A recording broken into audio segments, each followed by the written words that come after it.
So that is where the main vent is. So the main vent is strictly where the magma comes out from. Do you know magma? Yeah. So the magma, the hot rocks that are usually found underground. So they came from that part. There was that eruption. So the magma were extruded and the overlying rock was heavy, so the land sank. So that is how it was formed. It has an area of 90 kilometers squared. That is a huge area. That is why it is a caldera with a 485 meters depth. Kutoka penye imesimama mpaka pale chini, so a distance of 485 meters depth. So that 485 meters, if mistakenly you fall, chances of surviving are very minimal. Actually, may not survive. The reason behind that, 485 meters, that's approximately half a kilometer. That's a long distance. Plus the cliff. So the cliff at these walls of the crater, they are very steep and very rocky. So you may not survive. We usually have different economic activities carried around here, and one of them is electricity generation. So they are generating what you call geothermal power. So these stations, nimesikia wengine wakisema towers, kuna zenye ziko huko nyuma. So all of them are geothermal stations. So what they do, immediately it rains, the water percolates or seeps down to the underground. So the rocks zenye zinapatikana pale chini, they allow water to go into them. So they are permeable or porous rocks. So immediately it rains, the water inateremka to the underground, and since kuna magma underground, the water is superheated. So what the geothermal people do, they just drill, tap the steam, transport it to the main station. Main station iko pale. So ikifika pale, the steam inakuwa condensed back to water. So zile zenye mnaona ni steam. Sawa, ile si moshi. We call it steam jets. Sawa. So what the geothermal people do, they just drill. So kuna drilling ambayo inaendelea kwa the station. So wana drill, transport it to the main station. Ikifika pale ina turn turbine. So a turbine inazunguka in high speed, and then electricity is generated that way. So mnaona chuma za stima kule inakuwa transported by the electric cables to the main grid, and now the Kenya Power and Lighting Company supply to the community. Yeah. So that's the steam. I said it's steam. It's not smoke. It's steam. So inaenda kwa the main grid. Now the Kenya Power and Lighting Company supply to the community and to the whole of the country. So a lot of electricity is produced by these stations, and that is 132,000 volts of electricity. That's a lot of electricity. It's transported to the main grid. We also have pastoralism. Kuna watu wanaingiaga huko chini kuchunga mifugo wao. Pastoralism due to the greener pastures. So we have a very green grasses kule chini. That is why pastoralism inafanyika pale. We also have mining as an economic activity. All of them are significant or advantages of the place. So the one yenye mnaona the fine kule, that one is a quarry. So mining inaendelea pale, and the type of minerals mined there, we have the building stone, the building stone. We also have greenhouse farming. Have you ever had the effect of altitude? The higher you go, the cooler it gets. So the temperatures you're experiencing here are different from the one you could experience down there. So it tends to be more hot pale chini as compared to upper. That is why they are practicing what you call greenhouse farming. So that one, yiko pale, the same one. So that one is a greenhouse. And the type of crops grown there, we have the tomatoes and some flowers. So they are practicing what you call horticultural farming. Alongside all those advantages, we have the disadvantages or the challenges faced by the place, and one of them is suicide and accidents. So watu wanakujaga commit suicide. So basically they stand from this cliff, wanajitupa kule chini. Sawa? Like last year there was a whole pastor mwenye anajua suicide is against the Bible, threw himself from a cliff down there. A whole pastor. And unfortunately I said you can't survive. You can't stop that. So suicide, that's a personal reason.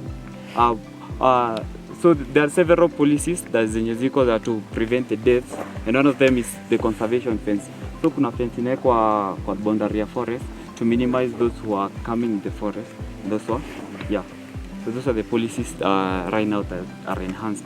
We also have accidents. You can find a person walking this cliff ama livestock feeding this pasture, akiteleza kidogo anaanguka pale chini. So accidents, and it's a serious challenge here. We also have forest fires. So pia pale chini, that one is a forest managed by the Kenya Forest Service. So inaunguaga during the dry or the hot month or in the year, like December, January and February. Kule kunaunguaga the forest, so inaungua. And one of the causes inatoka maybe illegal chapo burning, tunatoangia huko chini kuchoma makaa illegally kwa sababu it's not allowed by the Kenya Forest Service. We also have natural fires. So natural fires are caused by magma. So that one is another cause of the forest fires.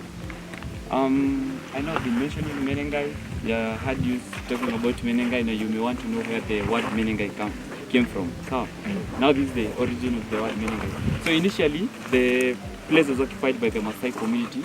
Now you know about the economic activity they do. They do pastoralism, right? I said it's a mountain of altitude 2,272. So being a highland, those Maasai could spot the raiders. So the raiders are those people who come to steal livestock or to attack the livestock keepers.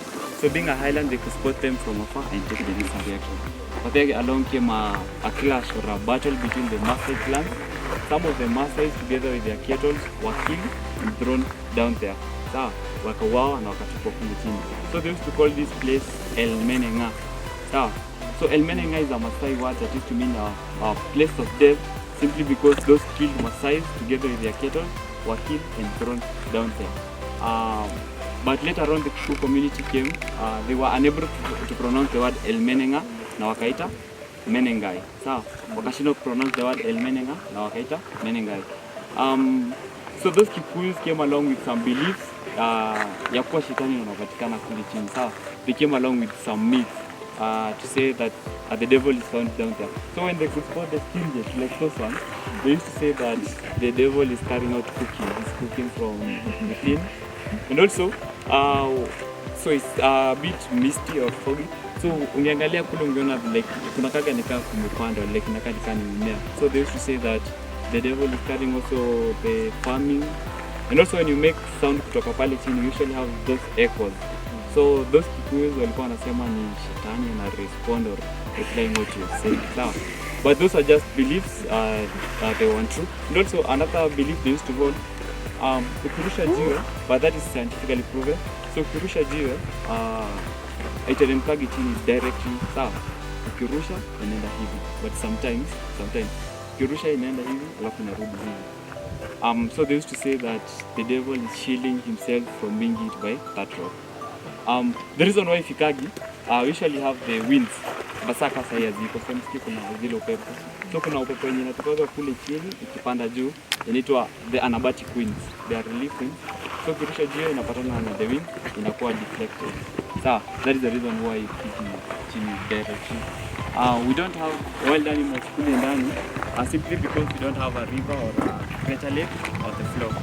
We only have the snakes, so the snakes can survive within the hot conditions and the water insufficiency. And the species of snakes we have the rock pythons, the spitting cobras, and the black mambas. Those are the snake species that are found in the crater.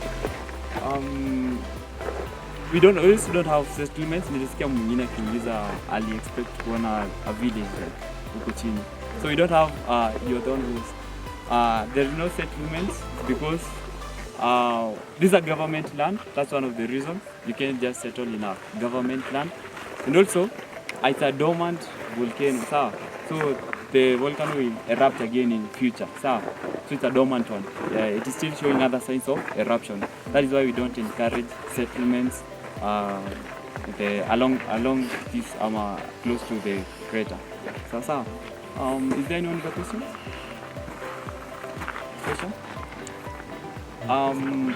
If there is no question, there is that Rotary International Compass behind you. It shows different cities, physical features, distance and direction in kilometers through air or through an aeroplane. So for instance, if you penye umetoka Nairobi, so Nairobi is just 148 kilometers through an aeroplane. So to where that thing is pointing, that's the direction of that city or that feature. So Nairobi is just 148 kilometers this way. Maybe USA, New York. Can you see New York? New York is just 12,360 kilometers this way through an aeroplane. So that is it. There is no other question. Enjoy yourself. Now, don't litter the place. The bill.